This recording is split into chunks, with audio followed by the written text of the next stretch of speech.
Hello everyone, welcome to my channel. आज मैं आप लोगों के साथ शेयर करने वाली हूँ तेकू कॉन्सर्ट। तो चलिए इस कहानी को शुरू करती हूँ। जनको वो बेड पर था। तियांग वो शावर लेकर आ जाता है। जनको ने तियांग को देखकर स्मेल किया। तियांग जनको के पास आ जाता है और आते ही जनको को किसकाना शुरू किया। जनको ने कहा, तियांग अब बस करो, तुम कुछ देर पहले ही मेरे साथ।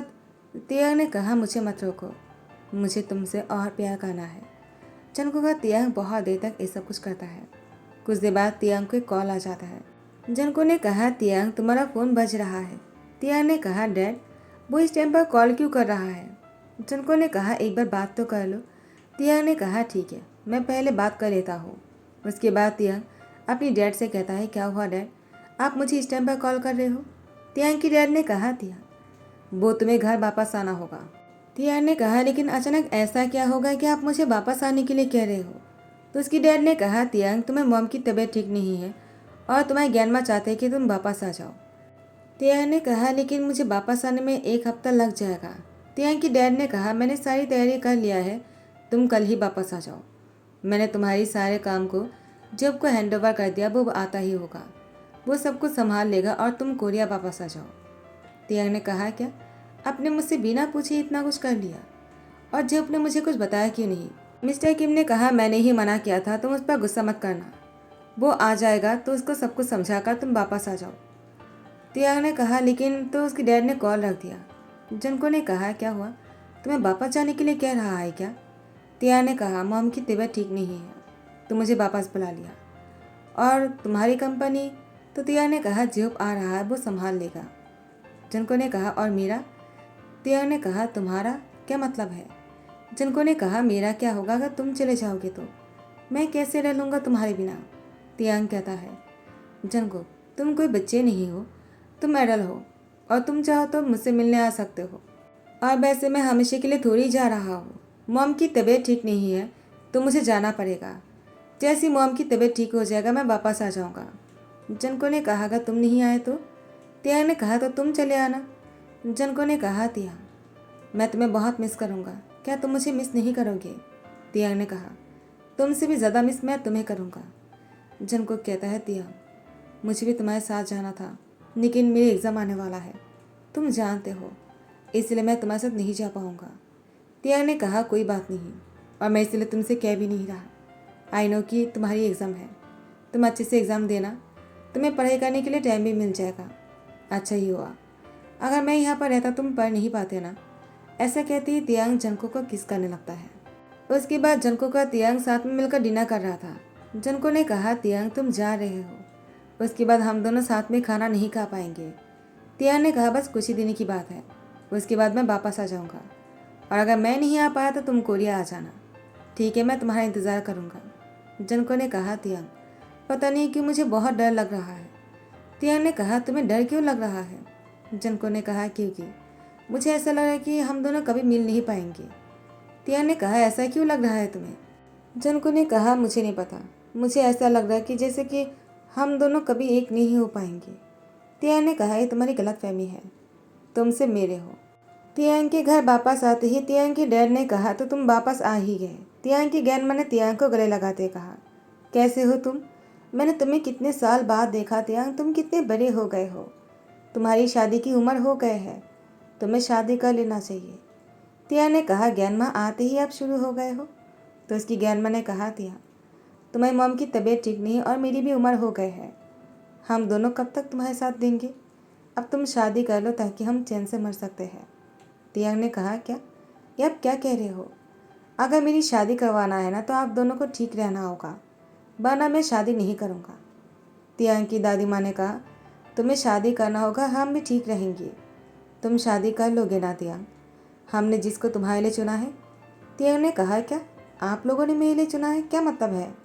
तो तियांग की डैड ने कहा, तुम्हारी ज्ञान माँ ने तुम्हारे लिए एक बहुत ही अच्छा लाइफ पार्टनर चुना, जो तुम्हें बहुत ही खुश रखेगा और तुमसे बहुत प्यार भी करेगा तियांग, तुम्हारी ध्यान भी रखेगा, क्योंकि तुम अपनी ध्यान नहीं रखते हो ना।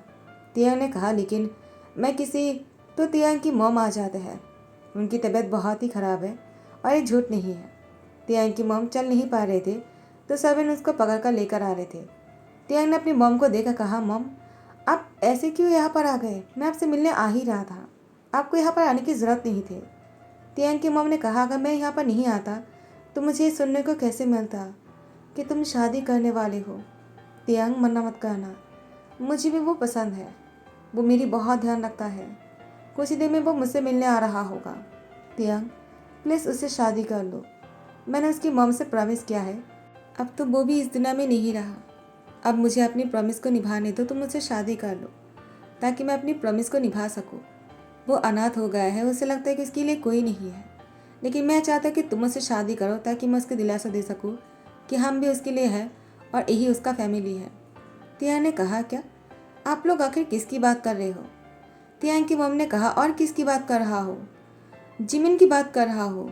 जिमिन तुम्हारे लिए बहुत ही अच्छी लाइफ पार्टनर साबित होगा। उन्होंने अपने दिल पर हाथ रख लिया इससे पहले कि तियांग कुछ कह पाते। तियांग ने अपनी मॉम को पकड़ते हुए कहा, क्या आप ठीक हो? मैं डॉक्टर को कॉल करता हूँ। तो तियांग की डैड ने कहा, मैंने कॉल कर दिया, वो आता ही होगा। तियांग अपनी मॉम को बेडरूम में लेकर आ जाते हैं, उनको बेड पर लेटा देते हैं। तियांग की मॉम ने कहा, तियांग तो उसकी मॉम की बात सुनकर तियांग ने कहा, मॉम प्लीज़ अभी कुछ मत कहिए, पहले ठीक हो जाइए। डॉक्टर ने कहा, तियांग तुम्हारी मॉम की तबीयत बहुत ख़राब है, वो जो कहता है उसको सुन लो, शायद वो ज़्यादा दिन तक। तियांग ने कहा, क्या मतलब है आपका? तो डॉक्टर ने कहा, तुम्हारी मॉम की तबीयत बहुत ही ज़्यादा ख़राब है। तियांग ने कहा, मॉम की तबीयत इतनी ख़राब हो गई और आप लोगों ने कुछ भी नहीं किया? डॉक्टर ने उसकी मॉम को इंजेक्शन दे दिया और उसकी मॉम सो रहा था। तो तियांग की ग्रैंडमा ने कहा, तियांग बाहर चलकर बात करते हैं। तियांग की डैड ने कहा, तुम्हारी ग्रैंडमा ने सही कहा है, बाहर चलो बैठकर बातें कर लेते हैं। तियांग ने कहा, डैड आप बताइए ऐसा क्या हुआ जो मॉम की तबीयत इतनी ख़राब हो गई? तियांग की डैड ने कहा, तियांग तुम्हारी मॉम की 3 बार सर्जरी हो चुके हैं लेकिन वो फेल हो गया है, अब तुम्हारी मॉम की और कुछ नहीं हो सकता है।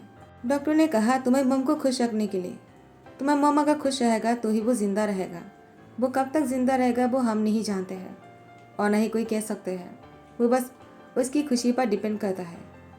तियांग ने कहा, तो मुझे क्या करना होगा? तियांग की डैड ने कहा, तुम्हें शादी करना होगा जैसा उसने कहा, और इसलिए हम भी चाहते कि तुम जिमिन से शादी कर लो, वरना हम इस रिश्ते के लिए तैयार नहीं थे, तुम भी जानते हो। तुम्हारी मॉम की आखिरी इच्छा है और उसको पूरा करना ज़रूरी है तियांग। तो तियांग को कुछ कहने का मौका ही नहीं मिला और उसने शादी के लिए हाँ भी नहीं किया, लेकिन उसके डैड ने पूरी शादी की तैयारी करना शुरू कर दिया। तियांग, वो मना भी तो नहीं कर सकता है ना। अपनी मॉम के बारे में ऐसा सुनने के बाद किसी भी औरत को कुछ बोलने का मौका ही नहीं मिल सकता है, जबकि अपने पेरेंट्स के बारे में कोई ऐसा सुन लेता है, अगर वो उससे प्यार करता है तो सब कुछ मान लेना ही उसके पास और कोई ऑप्शन नहीं रहता है। तियांग, वो जंको को इस टाइम पर बहुत मिस कर रहा था। तियांग एक जिंदा लाश की तरह थे। तियांग कुछ कह भी नहीं रहा था, ना वो रो पा रहे थे ना वो खुश हो पा रहे थे। और यहाँ पर जंको, वो तियांग को लगातार मिस किए जा रहे थे, इसलिए कॉल किए जा रहा था, लेकिन तियांग ने जंको की फ़ोन को देखने के बाद भी इग्नोर कर दिया। अगर उसकी फ़ोन को रिसीव कर लेगा, तियांग जंको को क्या बताएगा, उसे क्या कहेगा कि वो शादी करने वाला है? अगर जंको को तियांग की शादी के बारे में पता चल जाएगा, जंको तो मर ही जाएगा। तियांग, वो जंको की फ़ोन को रिसीव नहीं करता है और यहाँ पर जंको बहुत ही ज़्यादा परेशान थे। जंको ने कहा नहीं। जैसे ही उसने एग्ज़ाम ख़त्म कर लिया, जंको ने कहा, मुझे कोरिया जाना है।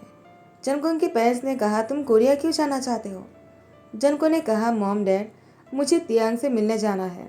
जंको के पेरेंट्स ने कहा, क्या क्या तियांग वापस नहीं आने वाला है? जंको ने कहा, तियांग से कांटेक्ट नहीं हो पा रहा, मुझे लगता है उसकी मॉम की तबीयत बहुत ही ज़्यादा ख़राब है, तो मुझे ही उसके पास जाना होगा, उसको मेरी ज़रूरत है।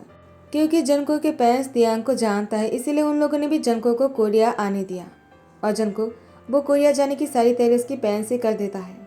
जंको वो बहुत ही ज़्यादा खुश है तियांग से मिलने के लिए। तियांग से मिलने की खुशी और एक्साइटमेंट जंको में दिख रहा था और यहाँ पर जंको बहुत ही ज़्यादा खुश होने की वजह से जैसे ही वे कोरिया पहुँच जाते हैं, तियांग के एड्रेस पर आ जाते हैं। तियांग के घर वाले सब लोग साथ में मिलकर ब्रेकफास्ट कर रहा था। तियांग की मॉम अब पहले से थोड़ा बेटर है, लेकिन उतना भी ज़्यादा नहीं। साथ में मिलकर ब्रेकफास्ट कर सकता है, लेकिन वो थोड़ा सा ही खाना खा सकता है, जूस पी सकता है, उतने भारी खाना वो नहीं खा सकते हैं। तियांग अपनी मॉम की ध्यान रख रहा था। जंको को देखते ही तियांग के हाथ थम जाते हैं। उसके हाथ से खाना गिरने ही वाला होता है कि जिमी ने तियांग की हाथ पकड़ते कहा, तियांग आर यू ओके? क्या हुआ तुम्हें? देखो तुम्हारा हाथ काँप रहा है। तियांग ने कहा, जिमिन तुम्हें पेशेंट होने की ज़रूरत नहीं है, मैं ठीक हूँ। तो मिसेस किम ने कहा, तियांग ऐसे क्यों कह रहे हो? अगर वो तुम्हारे लिए परेशान नहीं होगा तो कौन होगा? आखिर तुम दोनों की शादी होने वाले है। जंगकुक जैसे सुनता है कि तियांग और जिमिन की शादी होने वाला है, जंगकुक के हाथ से नीचे फ़ोन गिरकर टूट जाता है। तियांग जंगकुक को देखकर कहता है, वो मैं तुम्हें बताने ही वाला था। जंगकुक ने कहा, क्या बताने वाले थे? क्या तुम इसलिए मेरा कॉल नहीं उठा रहे थे तियांग? और मुझे लगा तुम शायद पता नहीं कितनी बड़ी मुसीबत में फंस गया होगा, और तुम तो यहाँ पर शादी करने वाले हो। तुम तो बहुत ही ज़्यादा खुश होंगे ना तियांग, इसलिए तुम मुझे छोड़कर यहाँ पर आ गए ना, और यहाँ पर शादी करके अपने घर बसाने वाले हो। मेरी प्यार को तोड़कर, मुझे अकेला छोड़कर, मुझसे बिना कांटेक्ट किए यहाँ पर शादी की रंगरलियाँ मना रहे हो तुम। मुझसे प्यार नहीं करते हो ना तुमने बस मुझे यूज़ किया है। सही कहा ना मैंने? अगर मुझसे प्यार किया होता ना तो ऐसा कभी नहीं करते। मुझसे कांटेक्ट करते, मेरा फ़ोन उठाते, और तुम यहाँ पर आकर शादी नहीं करते, तुम मुझे बताते। जंको गुस्से में लैकेज लेकर होटल में आकर रुक जाते हैं, और यहाँ पर जंको की पेरेंट्स ने जंको को कॉल करते कहा, कैसे हो? क्या तुम तियांग से मिले? हम उससे बात करवाओ। जंको ने कहा, तियांग बिजी है और मैं भी बहुत थक गया हूँ मॉम डैड, मुझे अभी रेस्ट करना है। मैं आप लोगों को बाद में तियांग से कॉल में बात करवा दूंगा, मुझे अभी फ़ोन रखना होगा। जंको की पेरेंट्स ने कहा, क्या हुआ जंको, तुम ठीक नहीं लग रहे हो क्या? जंको ने फ़ोन रख दिया और वो यहाँ पर बुरी तरह से रो रहा था। तियांग वो दरवाजे पर नॉक करते कहा, जंको प्लीज़ दरवाज़ा खोलो, मुझे तुमसे बात करना है। प्लीज़ मेरी बात तो सुन लो पहले, तुम बिना सुने ही क्यों चले आए?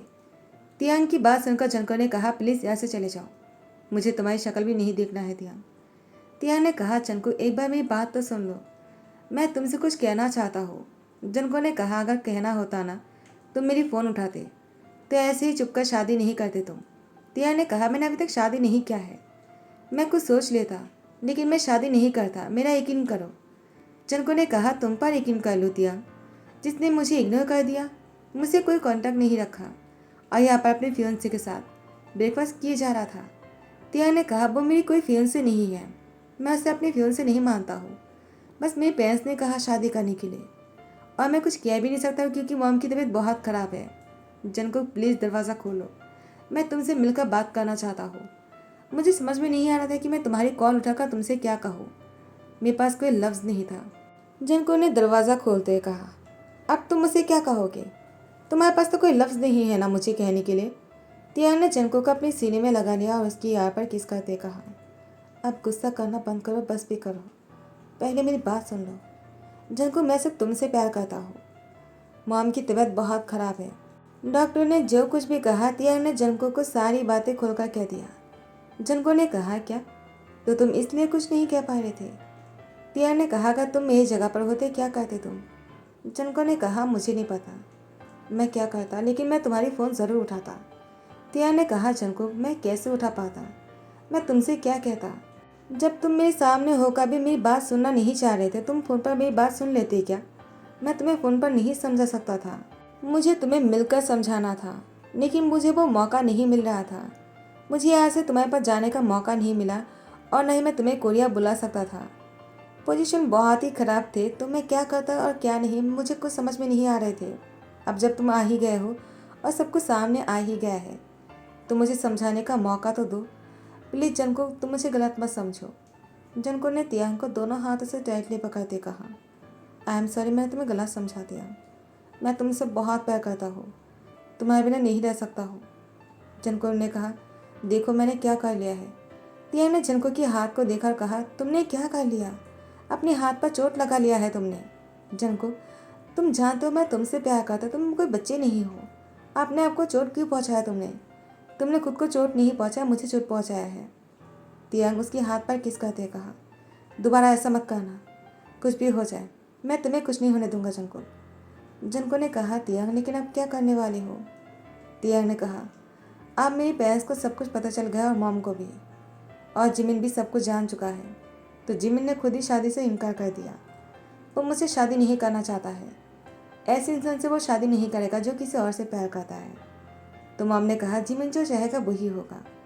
तो जिमिन ने कहा, तुम्हारी और मेरी शादी करवाने के लिए।